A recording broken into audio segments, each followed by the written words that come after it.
Ceci est une vidéo qui présente une activité faite en classe à l'aide de Plickers.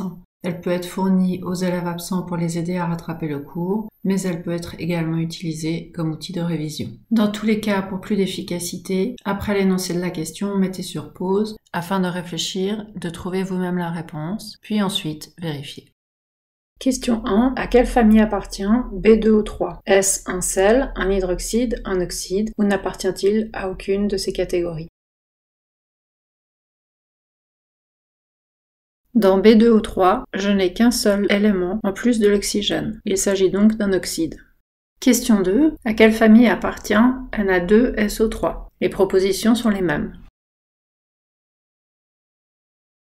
Cette fois-ci, il ne s'agit pas d'un oxyde, car il y a deux éléments différents, le soufre et le sodium, en plus de l'oxygène. Il ne s'agit pas non plus d'un hydroxyde, car il n'y a pas l'ion hydroxyle OH-. La définition d'un sel, c'est un composé ionique qui contient un cation différent de H+, soit un métal ou de l'ammonium NH4+, et un anion différent de O2- et OH-. Ici, c'est bien ce que nous avons. Nous avons le sodium, un métal, donc l'ion Na+, et nous avons SO3 qui est l'anion sulfite.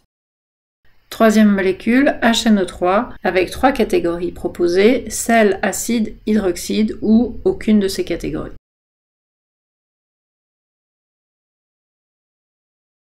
Ici, ce qu'on doit repérer, c'est que ce composé commence par H et que nous avons donc affaire à un acide. Troisième composé, CSOH.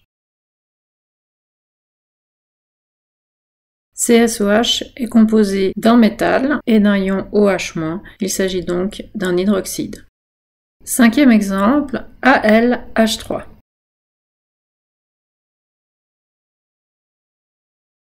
L'aluminium est un métal, nous avons donc un composé ionique et nous voyons ici que l'hydrogène, face au métal, deviendra négatif. Nous avons affaire à un hydrure.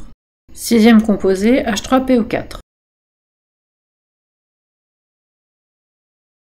Nous voyons ici que la formule commence par H, il s'agit donc d'un acide. Septième composé, NH3. Ce composé, au même titre que l'eau et la phosphine, est hors catégorie. Composé suivant, le NaH2PO4.